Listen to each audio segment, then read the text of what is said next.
जय श्री गणेश।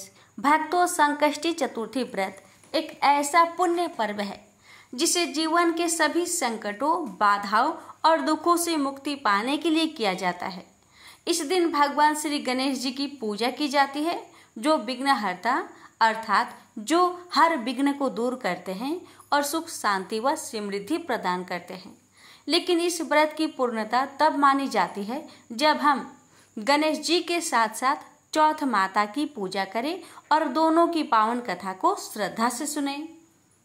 चौथ माता को इस व्रत की आदि शास्त्री देवी माना जाता है, जो व्रती की मनोकामना पूरी करती है और व्रत को फलदायी बनाती है। कहा गया है कि बिना चौथ माता की कृपा के यह व्रत अधूरा रह जाता है।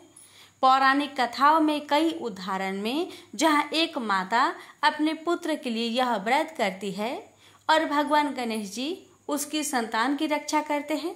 यह कथा भक्त और भगवान के प्रेम, श्रद्धा और आस्था का प्रतीक है। इस दिन कथा सुनने से पापों का नाश होता है और समस्त मनोकामनाएं पूर्ण होती है। इसलिए संकष्टी चतुर्थी पर चौथ माता और श्री गणेश जी की कथा सुनना केवल एक परंपरा नहीं, बल्कि एक आध्यात्मिक ऊर्जा प्राप्त करने का माध्यम है।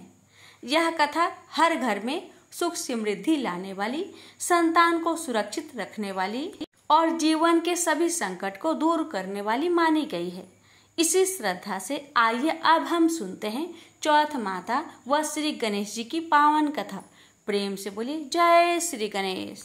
एक सेठ सेठानी थे। उनके एक बेटा और बहू थे। बहू सबको भोजन करा के फिर स्वयं भोजन करती।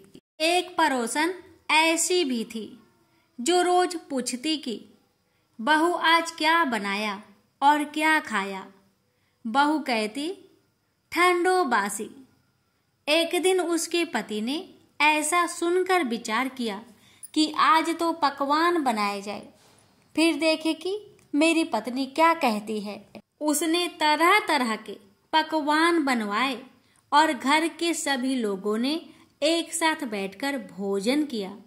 आज भी पड़ोसन ने पूछा तो बहू ने कहा ठंडो बासी।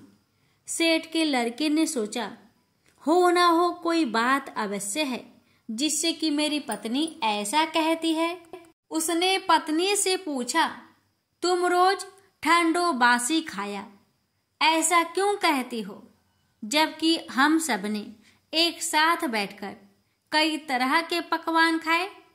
उसकी पत्नी बोली हम लोग जो खा रहे हैं वह बाप बूढ़ों की कमाई है। जिस दिन आप कमा कर लाओगे उस दिन मैं समझूंगी कि ताजा भोजन कर रही हूँ। अब एक दिन लड़के ने माँ से कहा माँ, मैं एक बड़े शहर में कमाई करने जा रहा हूँ। माँ बोली बेटा, अपने पास इतना धन है कि खाया नहीं खुटेगा। माँ के मना करने पर भी बेटे ने स्वयं कमाने का दृढ़ निश्चय कर लिया और जाते समय पत्नी से कहा मैं जब तक कमाकर बहुत सा धन लेकर ना आऊं, तुम चूल्हे की आग मत बुझने देना। एक दिन चूल्हे की आग बुझ गई तो वह मन ही मन घबराने लगी, कहीं मेरे पति पर संकट तो नहीं आन पड़ा। जल्दी से पड़ोस में से आग लाकर चूल्हे में रख दूं। ऐसा विचार करके पड़ोस में गई। वहां पड़ोसन चौथ माता का व्रत पूजन कर रही थी। पड़ोसन ने कहा थोड़ी देर में आकर ले जाना। बहू ने पड़ोसन से पूछा आप यह व्रत क्यों करती हैं, इससे क्या मिलता है। पड़ोसन ने कहा चौथ माता के इस व्रत को करने से अन्न लक्ष्मी मिले और अपनी मनोकामना पूरी हो। अब बहू भी चौथ माता का व्रत करने लगी। दीवार पर चौथ माता बनाई। उस दिन घी गुड़ का चूरमा बनाकर रात्रि को चंद्रमा को अर्घ्य देकर भोजन करती। ऐसा करते करते बहुत दिन हो गए। चौथ माता ने उस बहू के पति को सपना दिया कि साहूकार का बेटा तू जागे कि सोवे, तेरी पत्नी बहुत याद कर रही है, घर जाकर उसकी चिंता मिटा। तो दुकान खोलकर कंकु केसर का पगलिया बना के बैठ जाना। आज तेरा हिसाब किताब चुकता हो जाएगा। अब तो चौथ माता ने जैसा कहा था वैसा ही हुआ। उसने घर जाने की तैयारी की और गाड़ी भर के धन दौलत लेकर चल दिया। रास्ते में एक बड़ा सा काला नाग फन फैलाए बैठ गया और कहने लगा, आज तो मैं तुझे डसूंगा, छोड़ूंगा नहीं। आज तेरी आयु पूरी हो गई है। तो सेठ के लड़के ने कहा, आज चौथ माता ने मुझे सपना दिया है तो मैं अपनी पत्नी से मिलने घर जा रहा हूँ। वहाँ मेरी पत्नी बहुत चिंता कर रही है। मैं उससे मिलकर जरूर आऊंगा, तब तुम मुझे डस लेना। नाग ने कहा, तुम शपथ पूर्वक कहकर जाओ तो मैं तुम्हें जाने दूंगा, परंतु लौट कर नहीं आए तो तुम्हारे घर आकर मैं तुम्हें डस लूंगा। इस प्रकार सर्प को वचन देकर वह अपने घर पहुंचा। वहां सभी से हंसी खुशी से मिला और भोजन करके उदास होकर बैठ गया। उसकी पत्नी ने उदास होने का कारण पूछा तो पति ने काले नाग वाली बात बताते हुए कहा, यदि मैं उसके पास नहीं जाऊंगा तो वह घर आकर मुझे डस लेगा। पत्नी बहुत चतुर थी। उसने कहा कि आप घबराओ नहीं, लेट जाओ, मैं एक उपाय करती हूँ। पत्नी ने कमरे की 7 पीढ़ी सिराओ धोई। पहले पीढ़ी पर रेत, दूसरी पीढ़ी पर इत्र, तीसरी पीढ़ी पर गुलाब, चौथी पीढ़ी पर कंकु केसर, 5वीं पीढ़ी पर लड्डू पेड़ा, 6ठी पर गादी गलीचा और 7वीं पीढ़ी पर दूध का कटोरा भरकर रख दिया। इस प्रकार वह 7 ही पीढ़ी सजाकर बैठ गई। आधी रात होते ही नाग आकर पीढ़ी चढ़ने लगा। पहली पीढ़ी पर रेत में लौट गया और कहने लगा कि सेठ की बहू ने आराम तो बहुत दिया, पर वचन से बंधकर आया हूँ, सो डसूंगा अवश्य ही। इस प्रकार 7 पीढ़ियों पर नाग आराम करता हुआ और कहता हुआ कि डसूंगा जरूर। कमरे में जाने ही वाला था कि चौथ माता ने विचार किया कि मैं इसे नहीं बचाऊंगी तो संसार में धर्म कर्म और व्रत पूजन को कौन मानेगा। अब तो गणेश जी, चंद्रमा जी और चौथ माता ने उसे बचाने का विचार किया। चंद्रमा जी ने उजाला किया, चौथ माता ढाल बनी और गणेश जी ने तलवार लेकर नाग को मार दिया और ढाल से ढक दिया। अब बहू भी थकी हारी सो गई। दिन उगा तो लोग बेटे से मिलने आए, परंतु बेटा बहू तो उठे ही नहीं थे। बहुत देर हो गई तो माँ उन्हें उठाने गई। माँ ने 7 पीढ़ियों पर जो कुछ देखा तो बहुत घबराई और बेटा बहू को आवाज लगाई, बेटा बहू उठे तो देखा कि एक ढाल तलवार वहां पड़ी है। अब ढाल उठाई तो वहीं काला नाग मरा हुआ पड़ा है। बेटा बहू ने सोचा कि आज तो धर्म कर्म ही आड़े आए हैं, जो भगवान गणेश जी और चौथ माता ने अपनी रक्षा की है। हे चौथ माता, आपने जैसी सेठ के बेटे बहू की रक्षा की वैसी ही रक्षा सबकी करना। प्रेम से बोलिए चौथ माता की जय हो, गणेश भगवान जी की जय हो। एक नगर में एक बूढ़ी माँ रहती थी। वह अपने बेटे की सलामती के लिए 12 महीनों की चौथ का व्रत करती थी। हर चौथ को पंसारे से थोड़ा सा गुड़ और घी लाकर 4 लड्डू बनाती, एक बेटे को देती, एक से पूजा करती, एक हथकार के लिए निकालती और एक चांद उगने पर खुद खा लेती थी। एक बार उसका बेटा ताई से मिलने गया। ताई ने बैसाखी चौथ का व्रत रखा था। ताई से पूछा, माँ तो 12 चौथ करती है। ताई बोली, तेरी माँ तेरी कमाई से तरमाल खाने के लिए 12 चौथ करती है। तू परदेश जाए तो वह एक भी चौथ नहीं करेगी। लड़के को लगा ताई सच कह रही है।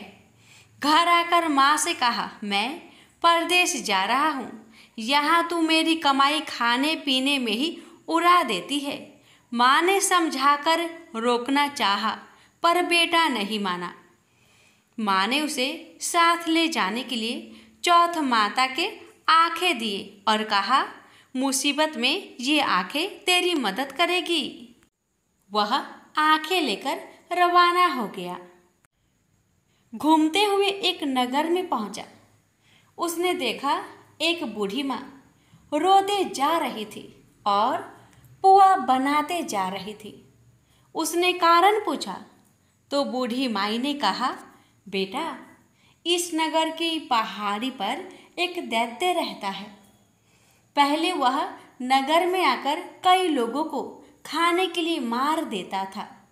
अब राजा हर घर से एक आदमी दैत्य के पास भेजता है और आज मेरे बेटे की बारी है, इसलिए रो रही हूँ और उसी के लिए पुए बना रही हूँ। वह बोला, तू पुए मुझे खिला दे, तेरे बेटे की जगह मैं चला जाता हूँ। बूढ़ी माँ ने खीर पुए उसे खिला दिए। खा पीकर वह सो गया। रात को राजा के सैनिक आए तो बूढ़ी माँ ने उसे भेज दिया। दैत्य के सामने पहुंचने पर उसने चौथ माता के आंखें दैत्य की तरफ फेंककर कहा, हे चौथ माता, यदि मेरी माँ मेरी सलामती के लिए व्रत करती है तो दैत्य का सिर कटकर गिर जाए। तुरंत दैत्य का सिर कटकर गिर गया। लड़का वापस आ गया। राजा ने उसे उपहार देकर विदा किया। चलते हुए एक दूसरे राजा के नगर में पहुंचा। इस राज्य में आवा तभी पकता था जब एक इंसान की बलि दी जाती थी। सिपाहियों ने उसे पकड़कर आवे में चुन दिया। लड़के ने आंखें आवे में डाले और कहा, हे चौथ माता, यदि मेरी माँ मेरी सलामती के लिए व्रत करती है तो आवा मेरी बलि लिए बिना ही झट से पक जाए। आवा तुरंत पक गया। आवे में से मिट्टी की जगह सोने चांदी के बर्तन निकले। अंदर से लड़का बोला, बर्तन धीरे धीरे निकालना, मुझे लग न जाए। राजा ने उसे निकलवाया और पूछा, इस आवे से तुम बच कैसे गए? लड़के ने बताया कि उसकी माँ चौथ माता का व्रत करती है, व्रत के कारण ही वह बच पाया है। राजा को विश्वास नहीं हुआ। उसने एक चांदी की सुराही मंगवाई और कहा कि सुराही की नली से निकलकर दिखाओ, तभी मुझे विश्वास होगा। लड़के ने चौथ माता को याद करके आंखें सुराही में डाले और कहा, मैं भौरा बनूं, सुराही से निकलूं। लड़का भौरा बनकर सुराही से निकल गया। राजा ने खुश होकर राजकुमारी की शादी उसके साथ करवाई और सभी लोगों को चौथ माता का व्रत करने को कहा। उसे माँ की याद आई। उसने राजा के पास जाकर खुद के नगर जाने की इच्छा जाहिर की। राजा ने रथ, घोड़ा, हाथी और खूब सारा दान दहेज देकर उन्हें विदा किया। चौथ के दिन अपने नगर पहुंचा। वह अकेला पंसारी के यहाँ माँ का इंतजार करने लगा। सोचा चौथ है तो माँ यहाँ जरूर आएगी। थोड़ी देर बाद लकड़ी टेकते हुई माँ आती दिखी। बेटा माँ के चरणों में गिर पड़ा। कहा, माँ, मैं तेरा बेटा हूँ, मुझे माफ़ कर दो। माँ ने उसे गले से लगा लिया। लोग चौथ माता की जय जयकार करने लगे। उस नगर के सभी लोग चौथ माता का व्रत करने लगे। हे चौथ माता, जैसे बूढ़ी माँ और उसके बेटे की सहायता की, वैसे हमारी भी करना। कहानी कहने और सुनने वाले पर कृपा करना। बोलिए चौथ माता की जय हो। एक बार गणेश जी ने पृथ्वी के मनुष्य की परीक्षा लेने का विचार किया। वे अपना रूप बदलकर पृथ्वी पर भ्रमण करने लगे। उन्होंने एक बालक का रूप बना लिया। एक हाथ में एक चम्मच में दूध ले लिया और दूसरे हाथ में एक चुटकी चावल ले लिए और गली गली घूमने लगे। साथ ही साथ आवाज लगाते चल रहे थे, कोई मेरे लिए खीर बना दे, कोई मेरे लिए खीर बना दे। कोई भी उन पर ध्यान नहीं दे रहा था, बल्कि लोग उन पर हंस रहे थे। वे लगातार एक गांव के बाद दूसरे गांव इसी तरह चक्कर लगाते हुए पुकारते रहे, पर कोई खीर बनाने के लिए तैयार नहीं था। सुबह से शाम हो गई, गणेश जी लगातार घूमते रहे। एक बुढ़िया थी, शाम के वक्त अपनी झोपड़ी के बाहर बैठी हुई थी। तभी गणेश जी वहां से पुकारते हुए निकले कि कोई मेरी खीर बना दे, कोई मेरी खीर बना दे। बुढ़िया बहुत कोमल हृदय वाली स्त्री थी। उसने कहा, बेटा मैं तेरी खीर बना देती हूँ। गणेश जी ने कहा, माई अपने घर में से दूध और चावल लेने के लिए बर्तन ले आओ। बुढ़िया एक कटोरी लेकर जब झोपड़ी के बाहर आई तो गणेश जी ने कहा, अपने घर का सबसे बड़ा बर्तन लेकर आओ। बुढ़िया को थोड़ी झुलझुलाहट हुई, पर उसने कहा, चलो बच्चे का मन रख लेती हूँ। और अंदर जाकर वह अपने घर का सबसे बड़ा पतीला लेकर बाहर आई। गणेश जी ने चम्मच से पतीले में दूध उड़ेलना शुरू किया। तब बुढ़िया के आश्चर्य की सीमा न रही। जब उसने देखा दूध से पूरा पतीला भर गया है, एक के बाद एक वह बर्तन झोपड़ी से बाहर लाती गई और उसमें गणेश जी दूध भरते चले गए। इस तरह से घर के सारे बर्तन दूध से लबालब भर गए। गणेश भगवान ने बुढ़िया से कहा, मैं स्नान करके आता हूँ, तब तक तुम खीर बना लो, मैं वापस आकर खाऊंगा। बुढ़िया ने पूछा, मैं इतनी सारी खीर का क्या करूंगी? इस पर गणपति जी बोले, सारे गांव को दावत दे दो। बुढ़िया ने बड़े प्यार से मन लगाकर खीर बनाई। खीर की भीनी भीनी मीठी मीठी खुशबू चारों दिशाओं में फैल गई।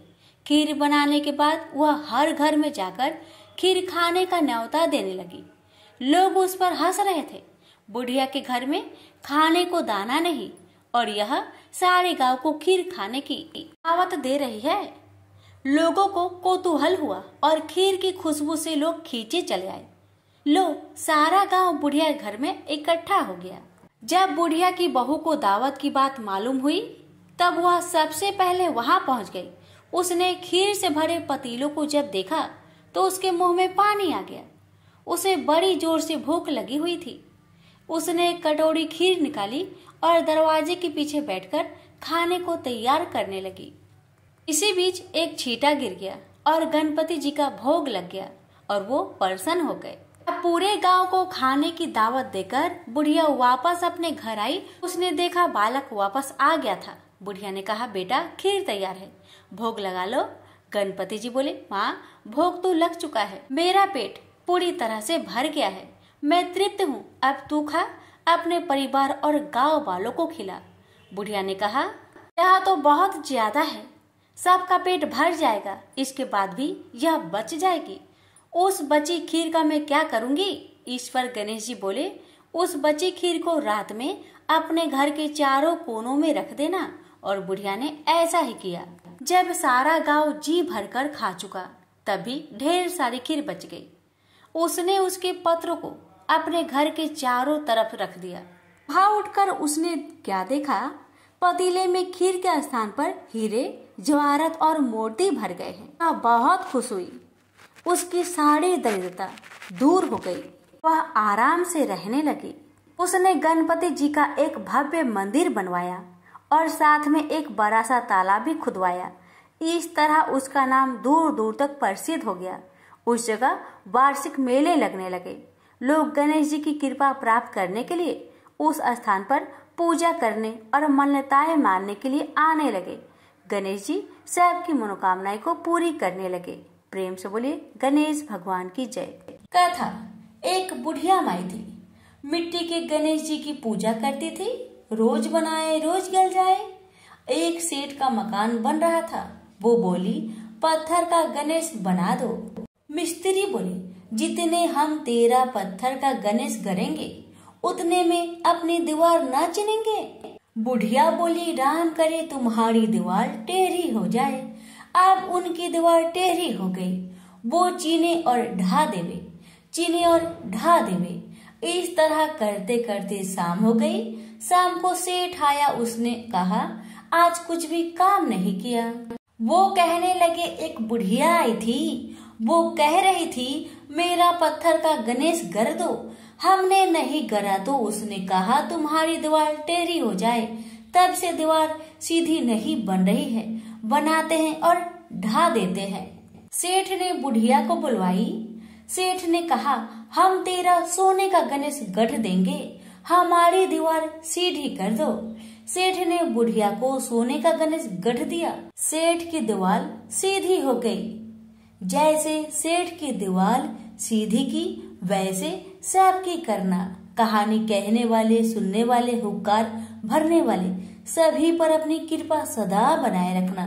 प्रेम से बोलिए गजानंद भगवान की जय। किसी गांव में एक बूढ़ी माई रहती थी। वह बहुत गरीब थी और आंखों से अंधी भी थी। उसका एक बेटा और बहू थी। वह बुढ़िया सदैव गणेश महाराज की पूजा किया करती थी। एक दिन गणेश भगवान उसकी श्रद्धा भक्ति को देखकर बहुत प्रसन्न हुए। गणेश भगवान ने सोचा, ये बुढ़िया माई तो आंखों से अंधी है, फिर भी मेरी पूजा पाठ कितना श्रद्धा के साथ करती है, इसलिए मुझे इसके लिए कुछ करना चाहिए। इतना ही सोचकर गणेश जी उस बुढ़िया माई के सामने प्रकट होकर बोले, बुढ़िया माई, तू जो चाहे सो मुझसे मांग ले, मैं तुझसे बहुत प्रसन्न हूँ। बुढ़िया माई हाथ जोड़कर गणेश महाराज से बोली, हे भगवान, मुझे तो कुछ मांगना ही नहीं आता, तो मैं कैसे मांगू और क्या मांगू, आप ही मुझे बताए। बूढ़ी माई की बातें सुन गणेश महाराज कहने लगे, माई, तू अपने बेटे बहू से पूछकर कुछ मांग लेना। तब बूढ़ी माई ने अपने बेटे से कहा, बेटा, गणेश जी कहते हैं कि तू कुछ मांग ले, तो तुम बताओ बेटा, मैं क्या मांगू। बेटा ने कहा, माँ, तुम ढेर सारा धन दौलत मांग ले। बहू से पूछा तो बहू ने कहा कि आप नाती मांग लीजिए माँ जी। तब बूढ़ी माई मन ही मन में सोचने लगी, बेटा बहू तो सिर्फ अपने लिए ही सोच रहे हैं, मेरे लिए तो कोई सोचता ही नहीं। इतना सोचकर बूढ़ी माई ने सोचा, एक बार अपनी पड़ोसन से पूछ कर आऊं कि मेरी पड़ोसन क्या कहती है। बुढ़िया ने पड़ोसन से पूछा तो उसने कहा, बुढ़िया माई, तो थोड़े दिन ही जिएगी, क्या तू धन मांगे और क्यों नाती मांगे, तू तो अपनी आंखों की रोशनी मांग ले, जिससे तेरी जिंदगी आराम से कट जाएगी। बेटा बहू और पड़ोसन का राय लेकर बुढ़िया माई गणेश महाराज के पास आई और बोली, हे गणेश महाराज, यदि आप मुझ पर प्रसन्न है तो मुझे 9 करोड़ की माया दे, निरोगी काया दे, अमर सुहाग दे, आंखों की रोशनी दे, नाती दे, पोता दे और सब परिवार को सुख दे और अंत में मोक्ष दे। बुढ़िया माई की बातें सुन गणेश जी कहने लगे, बुढ़िया माई, तुमने तो हमें ठग लिया, फिर भी जो तूने मांगा वजन के अनुसार सब कुछ तुझे मिलेगा। यह कहकर गणेश महाराज अंतर ध्यान हो गए। उधर बूढ़ी माई ने जो कुछ मांगा वह सब कुछ मिल गया। गणेश जी महाराज, जैसे आपने उस बुढ़िया माँ को सब कुछ दिया, वैसे ही सबको देना। कहानी कहने वाले, सुनने वाले, हुक्कारे भरने वाले सभी के परिवार पर अपनी कृपा सदा बनाए रखना। सभी मिलकर बोलिए, गणेश भगवान की जय हो। एक गांव था जिसमें एक सेठ जी अपने परिवार के साथ रहते थे। सेठ जी के गांव के पास के शहर में एक बड़ा व्यापार था। सेठ जी गणेश जी की पूजा श्रद्धा एवं विश्वास से करते थे, जिससे सेठ जी के घर में अन्न धन के भंडार सदा भरा रहता था। उनके जीवन में किसी प्रकार की कोई भी कमी नहीं थी। वह नित्य प्रतिदिन नियम अनुसार रोज वो नदी पर नहाने जाते। और आकर गणेश जी की पूजा करते थे, उन्हें भोग लगाते थे और फिर स्वयं भोजन करते थे। यह बात सेठानी जी को अच्छी नहीं लगती थी। वो धार्मिक नहीं थी और ईश्वर में इतना विश्वास नहीं रखती थी। एक बार सेठानी जी ने सोचा, यह इतना गणेश जी को मानते हैं, गणेश जी की पूजा करते हैं, इससे होता ही क्या है। आज तो देखती हूँ वो कैसे गणेश जी की पूजा करते हैं। बस सेठानी दिमाग लगाकर अगले दिन जब सेठ जी नदी पर नहाने गए तो सेठानी जी ने गणेश जी की मूर्ति को उठाकर मूर्ति को कपड़े से ढककर बगीचे में जमीन में दबा दिया। जब सेठ जी नदी से नहाकर आए तो घर में देखते हैं कि गणेश जी की मूर्ति तो है नहीं। वह सेठानी से पूछते हैं, मेरी गणेश जी की मूर्ति मंदिर में क्यों नहीं है, कहाँ गया? तो सेठानी जी बोलती है, मुझे नहीं मालूम। सेठ जी गणेश जी को बहुत ढूंढते हैं पर उनकी मूर्ति घर में नहीं मिली। उस दिन सेठ जी गणेश जी का पूजा नहीं कर पाए और न ही उनको भोग लगा पाए। इसके लिए सेठ जी ने अन्न जल का त्याग कर दिया और गणेश जी से प्रार्थना करने लगे, हे प्रभु, लगता है आप मुझसे रुष्ट हो गए हैं और कहीं चले गए हैं। आप अपनी कृपा दृष्टि मुझ पर बरसाइए। हे प्रभु, मुझे दर्शन दीजिए। अब सेठ जी ने मन ही मन प्रतिज्ञा किया कि जब तक मुझे मेरे गणेश जी नहीं मिल जाते, मुझे दर्शन नहीं देते, मैं तब तक अन्न जल का त्याग करता हूँ। उस दिन पूरा दिन निकल गया। रात्रि में सेठ जी की भक्ति से प्रसन्न होकर गणेश जी भगवान ने सपने में गणेश जी भगवान एक छोटे से चूहे के साथ खेल रहे थे और चूहे को खाने को लड्डू दे रहे थे। चूहा लड्डू लेकर बगीचे में जाता है और जमीन को खोदता है और लड्डू वहीं डाल देता है। अचानक सेठ जी की नींद खुल जाती है। सेठ जी बगीचे में जाते हैं और वहीं खोदने लगते हैं जहां पर उन्होंने चूहे को सपने में लड्डू दबाते हुए देखा था। ठीक वहीं पर खोदते हैं। गणेश जी की कृपा से, उनकी आशीर्वाद से वहीं पर गणेश जी की मूर्ति कपड़े में लिपटा हुआ मिट्टी के अंदर छुपा हुआ था। सेठ जी ने गणेश जी की मूर्ति को प्रणाम करके उन्हें लेकर घर आया और अच्छे से साफ सफाई करके उनकी पूजा की, उन्हें भोग लगाया। देखकर सेठानी ने पूछा, आपको गणेश जी कहाँ मिले? सेठ जी सेठानी जी से सपने की सारी कहानी बताते हैं। वह बात जानकर सेठानी जी को बड़ा आश्चर्य हुआ।